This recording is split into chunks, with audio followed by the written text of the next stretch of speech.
Welcome to Agri Point. Agri Point के online platform पर आपका हार्दिक स्वागत है। आज हम बात करने वाले हैं चैप्टर फर्स्ट के बारे में, जिसका फर्स्ट पार्ट आप सबने आई होप देख लिया होगा।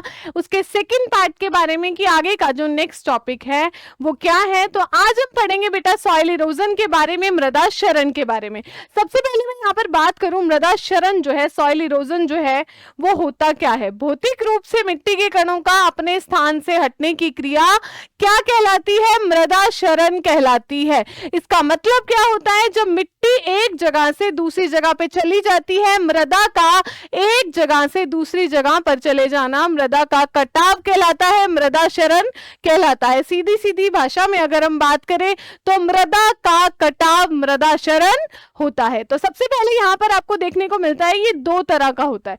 The types of soil erosion, मृदा की जो क्षरण है उसके कितने प्रकार होते हैं बेटा? दो प्रकार होते हैं। कितने होते हैं? दो। सबसे पहले नंबर पर आता है प्राकृतिक क्षरण और दूसरे नंबर पर आता है त्वरित क्षरण। दो तरह के होते हैं, एक प्राकृतिक एक त्वरित। प्राकृतिक क्षरण की यहां पर मैं बात करूं तो सबसे पहले नंबर पे वनस्पति से ढकी हुई मृदा। क्या है बेटा? यहां पर वनस्पति से ढकी हुई मृदा जो है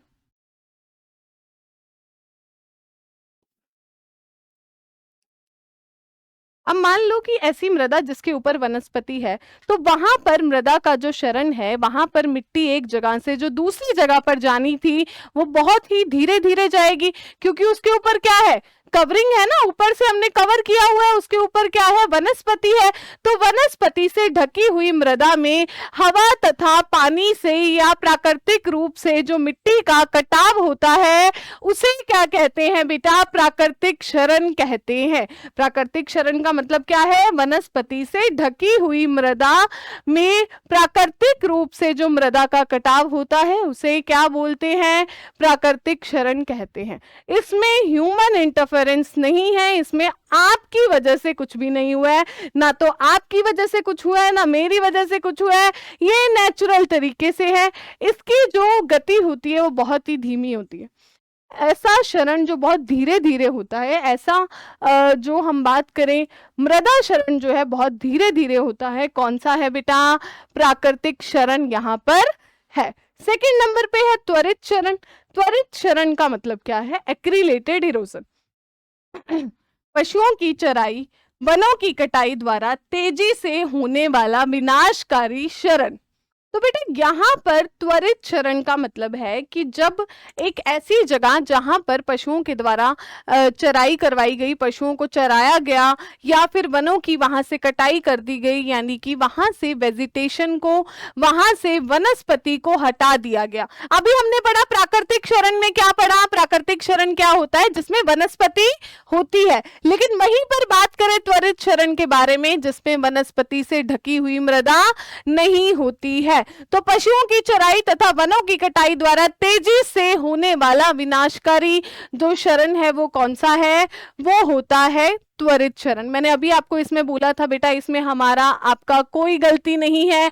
गलती हमारी कहां पर है? त्वरित क्षरण के अंदर है, क्योंकि पशुओं की चराई एक ही जगह पे कराने से, वहां पर जितने भी वन है उनकी कटाई कर देने से इस तरह का क्षरण देखने को मिलता है। अगर मिट्टी के ऊपर किसी भी तरह का कवर नहीं होगा तो वहां पर इरोजन, वहां पर क्षरण होगा ही होगा, और बहुत ही तेज गति से होगा। यहां पर जो क्षरण होता है वो बहुत ही तेज गति से बेटा होता है।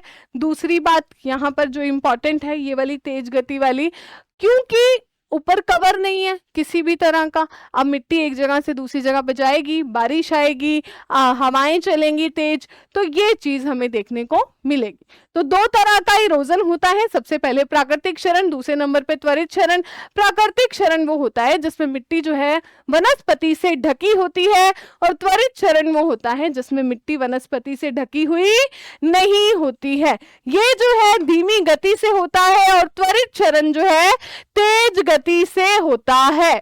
तो ये तो हो गए दो प्रकार के क्षरण। इसके बाद बेटा हम यहाँ पर बात करें क्षरण की दो प्रमुख शक्तियां, या क्षरण जो है, मृदा क्षरण जो है किस किस तरह से होता है उसके बारे में बात करने वाले हैं।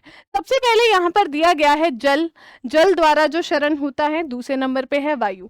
बहुत तेज बेटा कहीं पर बारिश आ रही है तो वो जल द्वारा शरण होगा, मिट्टी बहकर एक जगह से दूसरी जगह पर चली जाएगी। और अगर बहुत तेज हवाएं चल रही है तो भी शरण होगा, मिट्टी जो है एक जगह से दूसरी जगह पे चली जाएगी, मृदा का कटाव होगा ही होगा। इसी के साथ बढ़ते हैं हम हमारी नेक्स्ट स्लाइड की तरफ, जिसमें हम जल शरण या पानी द्वारा होने वाले शरण की बात करने वाले हैं। तो बेटा कुछ नहीं, कोई स्लाइड में नहीं देखना, आप इधर ध्यान दो और एक चीज को समझो। सबसे पहले एक पानी की बूंद नीचे गिरती है, ये एक पानी की बूंद आई, वो नीचे गिरी, ठीक है। जैसे ही पानी की बूंद नीचे गिरेगी, यहाँ जो मिट्टी के कण होंगे, जहां पे वो पानी की ड्रॉप गिरी है, वो 2-4 इधर हो जाएंगे, 2-4 कण इधर हो जाएंगे। इससे ज्यादा क्या होगा? इससे ज्यादा तो कुछ नहीं होगा ना। तो पहला पॉइंट तो ये हो गया, ऐसे एक पानी की बूंद नीचे गिरी, यहाँ पर एक ड्रॉप पानी की गिरी, वो 2-4 कण उठ के इधर आ गए, 2-4 कण उठ के इधर आ गए। तो ये तो पहला पॉइंट हो गया। चलो पहले तो हल्की हल्की कणियां आती है ना, हल्की हल्की बौछार होती है। तो सबसे पहला जो क्या है जल शरण है बेटा, कौन सा है? बौछार शरण। पहली ड्रॉप गिरी, पानी के जो मिट्टी के कण थे 2-4 इधर हुए, 2-4 उधर हुए। अब आएगी थोड़ी सी और तेज बारिश। जैसे ही थोड़ी सी तेज बारिश आई बेटा, आपको पता भी नहीं चलेगा, अगर आप गांव में रहते हैं, अगर आपके जैसे खेत वाला जो एरिया होता है, वहां पर कच्ची जगह से मिट्टी की एक परत ही गायब हो जाएगी। जैसे मान लो बहुत तेज बारिश आ गई है ना, तो वहां पर क्या आपको पता चलता है इस चीज का कि वहां से एक, अरे हमारी तो सॉइल की लेयर ही गायब होगी, हमारे तो मिट्टी की परत ही गायब होगी। आपको इस चीज का पता चलेगा? पता क्या, उसमें कुछ पता चलता ही नहीं है कि आपकी मिट्टी की एक परत ही वहां से गायब हो गई है। उसमें बस यही है कि आपको दिखता है कि पानी बाहर जा रहा है, ऊपर से तो भगवान जी ने व्हाइट कलर का पानी भेजा था, नीचे पानी में क्या हो गया, वो ब्राउन कलर का हो गया, मिट्टी मिक्स हो गई, पानी बाहर की तरफ बह रहा है, यही दिखता है। दूसरे नंबर पे परत बह जाती है, तेज बारिश होने पे परत जो है निकल जाएगी। अब ये दूसरा जो स्तर है बेटा कौन सा है? परत। कौन सी शरण है? परत शरण है। तीसरे नंबर पे आता है रिल शरण। अब और तेज बारिश लेके आते हैं बेटा, और तेज, जैसे ही बारिश आई भयंकर तेज, यहाँ पर बारिश गिर रही है, उसके बाद क्या होगा आप देखोगे, छोटी छोटी नालियां बन जाएंगी, छोटी छोटी नालियां बनने शुरू हो जाएंगी, मिट्टी गायब हो जाएगी उन नालियों की। होता है ना बहुत बारी, कई जैसे कच्चे घरों में, या अभी भी आई डोंट थिंक सो, पुराने जो गांवों के घर होते हैं, ऊपर उनके एक वो पानी वाला, छत का पानी नीचे आने वाला वो लगा होता है परनाला, तो उसमें से जैसे ही पानी जिस जगह पे नीचे गिरता है, वहां से वो जगह में मिट्टी जो है वो वहां से खाली हो जाती है। आपने बहुत बारी देखा होगा। इसे हम बेटा क्या कहते हैं? रिल शरण। उसके बाद यहाँ पर आता है चौथे नंबर पर अवनलिका शरण या अवनालिका शरण। अब पहले तो छोटी छोटी नालियां बनी थी यूं, अब बड़ी बड़ी नालियां बन गई हैं, उसे क्या बोलते हैं? अवनालिका। अगर मैं तुम्हें बोलूं कि इस मुझे बता दो कितने प्रकार का जो जल द्वारा शरण होता है, तुम बोलो अवनालिका, रिल, गली या जो भी वॉटएवर, उसके बाद क्या कहते हैं? शीट, उसके बाद कोई बौछार, ऐसे बता दोगे तो वो गलत हो जाएगा बेटा, क्योंकि पहले बौछार पड़ती है, फिर परत गायब होती है, फिर गलियां बनती हैं, छोटी छोटी नालियां बनती हैं, उसके बाद फिर बड़ी नालियां बनती हैं। ये एक सीक्वेंस है, इसको भूलना नहीं है। सबसे पहले बौछार, परत, पहले नंबर पे बौछार, बौछार शरण, दूसरे नंबर पे परत जाती है, परत शरण, तीसरे नंबर पे क्या है? रिल, छोटी छोटी नालियां बनती हैं, चौथे नंबर पर क्या है? गली या अवनालिका, जिसमें बड़ी नालियां बनती है। तो ये बहुत इंपॉर्टेंट चीज है, सीक्वेंस। अब यहाँ पर देखो बेटा, बौछार परत को स्प्लैश इरोजन के नाम से जानते हैं। ये एक प्रारंभिक अवस्था है, वर्षा की बूंदों से मिट्टी के कणों का छिन्न भिन्न होना, मिट्टी के कणों का थोड़ा थोड़ा, थोड़ी सी इधर थोड़ी सी उधर हो जाना। सेकेंड नंबर पे है परत शरण, शीट इरोजन। मैंने अभी आपको बोला जो दिखती नहीं है, जिसको देखा नहीं जा सकता, आपको पता भी नहीं चलेगा कि परत शरण हो गया है। तो सबसे ज्यादा डेंजरस, सबसे ज्यादा डेंजर जो है इसमें से, वो कौन सा जल शरण है? वो है परत शरण। कौन सा है? परत। दूसरे नंबर पे ये अदृश्य भी होता है। उपजाऊ मिट्टी की ऊपरी सतह का समान रूप से बह जाना, आंखों से नहीं दिखाई देता पर सबसे हानिकारक, सबसे ज्यादा डेंजरस है, सबसे ज्यादा हानिकारक है। आपको आंखों से नहीं देख सकते इस चीज को, और ये क्योंकि ये अदृश्य होता है। परत हो गया। तीसरे नंबर पे छोटी छोटी गलियां बन जाती हैं, खेतों में छोटी छोटी गलियों का बनना, उसे हम क्या बोलते हैं, उसे हम कहते हैं रिल। और फोर्थ नंबर पे है गली, रिल क्षरण की बढ़ती अवस्था, गहरी नालियां जो जुताई के से समाप्त नहीं होती, कृषि कार्य असंभव, इसमें क्या होते हैं, कृषि कार्य एकदम असंभव हो जाते हैं, बड़ी नालियां यहाँ पर बन जाती। ये थे बेटा जल क्षरण के 4 इंपॉर्टेंट पार्ट्स। फ्लैश, शीट, रिल, गली इंग्लिश में कहते हैं, बौछार, परत, रिल और अवनालिका हिंदी में कहते हैं। इसी के साथ हम अगली स्लाइड की तरफ बढ़ते हैं। अब है वायु क्षरण, हवा द्वारा होने वाला क्षरण। अब हमने बारिश करा दी है, अब हम क्या करेंगे, आंधी चलाएंगे। तो अब इधर ध्यान दो, ये कितने तरह का होता है बेटा, 3 तरह का। कितने तरह का, 3 तरह का। अभी थोड़े दिन पहले एक ऐसा हुआ था ना कि बहुत ऐसे आसमान में ब्राउन ब्राउन कलर के बादलों के साथ ऐसे चल के आ रहे हैं, ऐसा लग रहा है बहुत ही आंधी तूफान आने वाला है, हुआ था ये, है ना। तो अब ऐसे मिट्टी के कण जो ना बहुत ही कम होते हैं साइज में, जिनका आकार बहुत छोटा होता है, वो हवा में ही लटके रह जाते हैं। जैसा कि देखो 0.1 mm से छोटे कण हवा के साथ उड़कर हजारों किलोमीटर तक दूर चले जाते हैं। आंधी कहां से चली थी, कहां तक पहुंच गई थी, वैसे ही ब्राउन ब्राउन कलर के बादल दिख रहे हैं, ऐसा हुआ था ना अभी रिसेंट। तो ये क्या होते हैं, 0.1 सेंटीमीटर से छोटे जो मृदा के कण है बेटा, वो बहुत ही दूर तक जाते हैं, हजारों किलोमीटर दूर चले जाते हैं और वो हवा में ही लटके रहते हैं। ये चीज ध्यान रखना। निलंबन इसे कहते हैं, सस्पेंशन इसे कहते हैं। निलंबन में मृदा के जो कण हैं हवा में ही रह जाते हैं, क्योंकि छोटे छोटे हैं बेचारे, क्या करें, हवा में ही रह जाते हैं। छोटे से कण है, 0.1 सेंटीमीटर से कम इनका व्यास होता है, तो ये हवा में ही लटकते रह जाते हैं।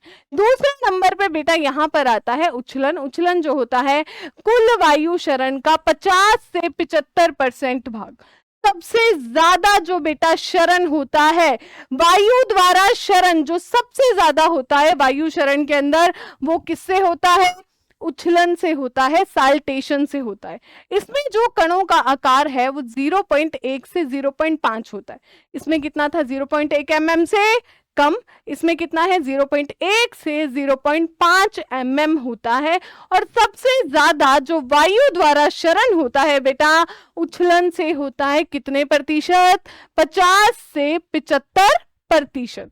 अब इसमें जो कण होते हैं आपको बता दिया, 0.1 से 0.5 mm के होते हैं, व्यास वाले कण हैं जो उछल कर चलते हैं। मतलब कि जैसे एक ये जगह थी, यहां से बेचारे उछल के इस कोने में आ गए, इतना ही चल सकते हैं, हजारों किलोमीटर दूर नहीं जा सकते, क्योंकि ये जो कण है उनका जो व्यास है बेटा ज्यादा है, कितना है, 0.1 से 0.5।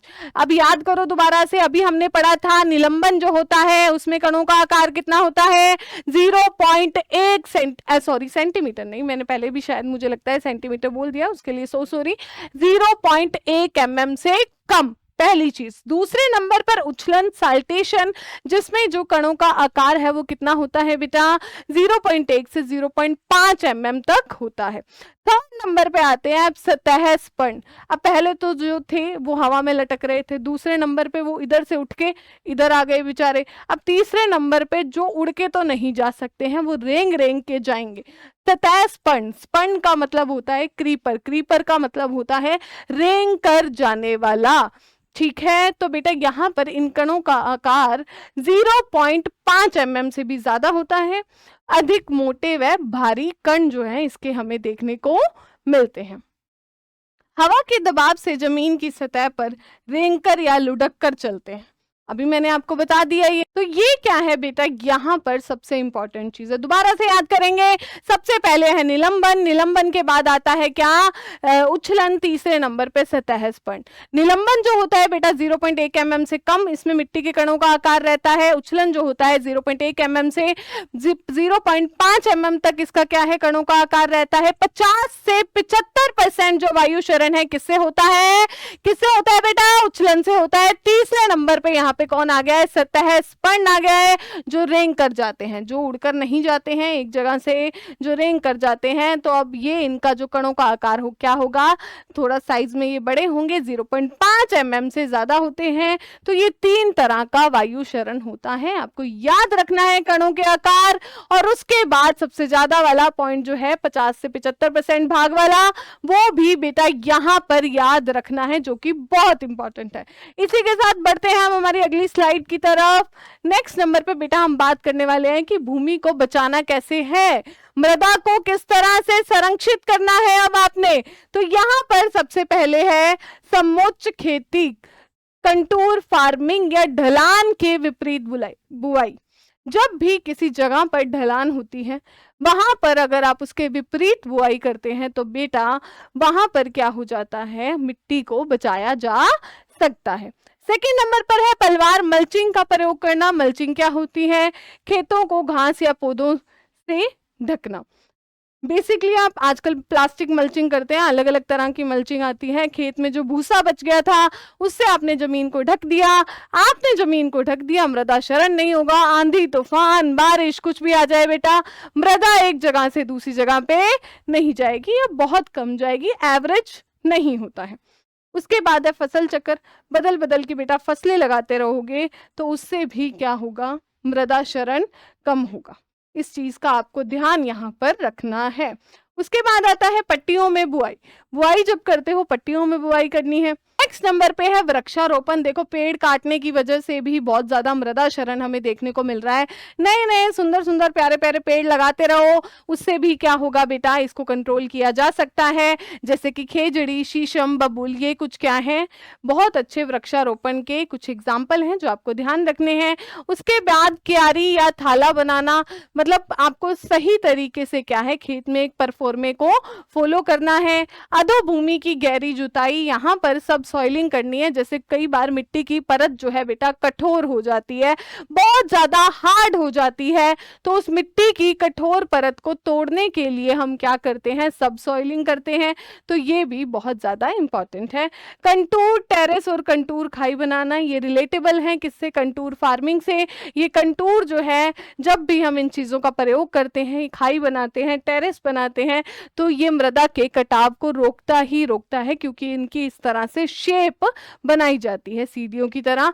तो ये बेटा मृदा के संरक्षण करने के तरीके थे। आई होप आपको समझ आया होगा।